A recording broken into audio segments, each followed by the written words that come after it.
Hi guys, I welcome you to Moment with Beth YouTube channel. My name is Elizabeth, and on this channel we film about faith, female gender and balance.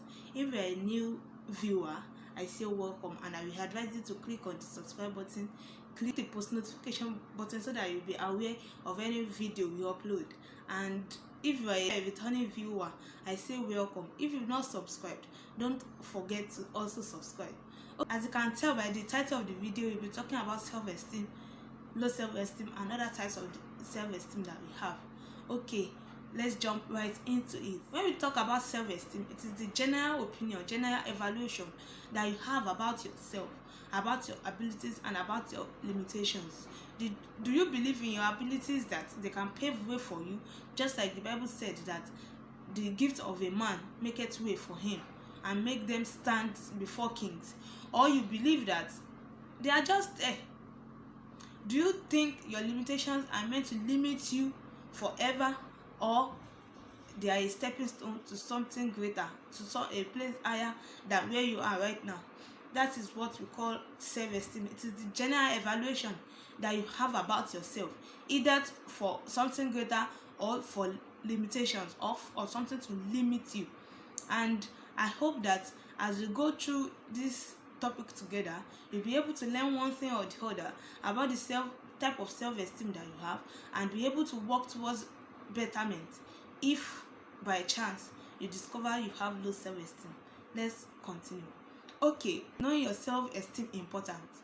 I will be talking on 3 points why it is important. The first point I will be talking about is that it is the determinant of either success or failure.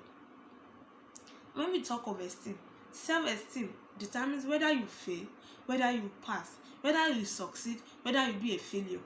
That is it. Because if you have low self-esteem, for instance, you will definitely see everything from a negative point of view, and definitely it will affect the way you see life. It will affect everything that you think about life, which will eventually lead you to failing. And that is it. Definitely it will actually cause you to fail, because you'll be seeing the negative aspect of life every time, now and then, and it will keep reoccurring and reoccurring and reoccurring. But if you are someone with a good self-esteem, you will definitely be optimistic about life. You view things from the positive side, and it will help you to actually make good decisions and help you succeed. Second point I'll be talking about is that your self-esteem will help you navigate through life with either a negative attitude or a positive attitude. Yes, there are many people that are passing through life that you cannot know the challenges they are passing through, and why is because they've developed a high self-esteem, and is helping them to navigate through life with a positive attitude and with a positive mindset. There's this adage that interprets this way, that it is until you hear another person's challenges, you will still be thinking it is your own that is the biggest. And of course it is not. We have many people that are passing through worse challenges that are better off than you. And why are they better off? It's because they've developed a positive mindset, they've developed a positive attitude that is helping them to navigate through life and see things positively. That is it. So that is what self-esteem does. Another point I'll be talking about, which is the last point, is that your self-esteem affects your mental health, either negatively or positively.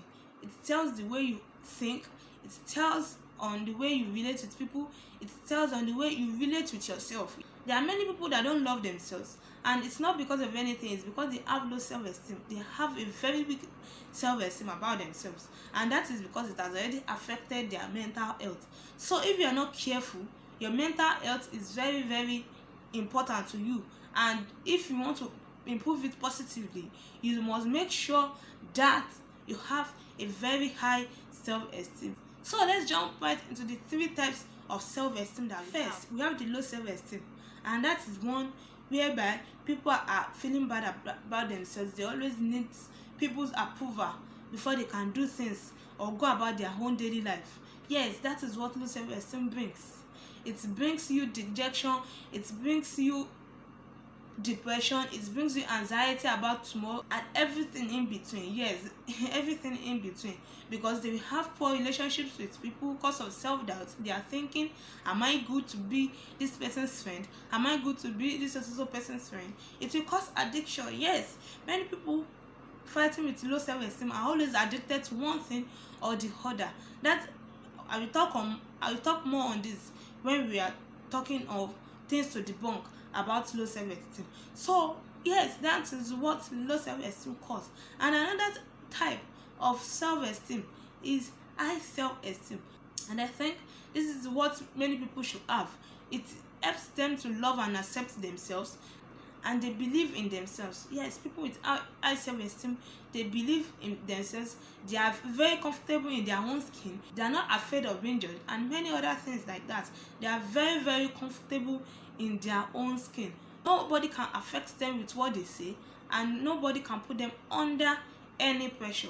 And the last but not the least type of self-esteem which I believe people should run away from, and including low self-esteem, is inflated self-esteem. These people, they always feel they are better than others. It is only them. It is they love underestimation. Yes, and they are very poor in relationships, just like low self-esteem. They are poor in having low self-esteem. Let's move to the things I want to debunk about low self-esteem. The very first point I'll be talking about is that low self-esteem is not related to age. Yes, it does not have age limits. Adults can be depressed, the young ones can be depressed, the youth can be depressed, and nobody is above depression. Yes, nobody is above depression. So that is one of the things I want to debunk. It is not guided by age. Many people are still depressed, and it's not because of anything, it's because they are very uncomfortable in their own skin. So that is the very first point I'll be debunking. Another point I would like to debunk is that those people with low self-esteem are always academic failures. No, that's not true. According to what I said earlier, they are most likely to fail because they see things from a negative point of view, and it can lead to their failure. But it necessarily does not mean it must be academic. You know, when I was talking about addiction, I said those people with low self-esteem are always addicted to one thing or the other. So some people might be addicted to their books, that they will read and read and read, and you will never think or you will never suspect that they have low self-esteem, whereas they are battling low self-esteem. That is how life is. They may be failing in some other aspects, but not all of them are always failures in their academics. Join me in another video as I talk more on this low self-esteem. How do you build your self-esteem? If you are fighting low self-esteem, how do you come out of it? Join me in my next video. Thank you and bye.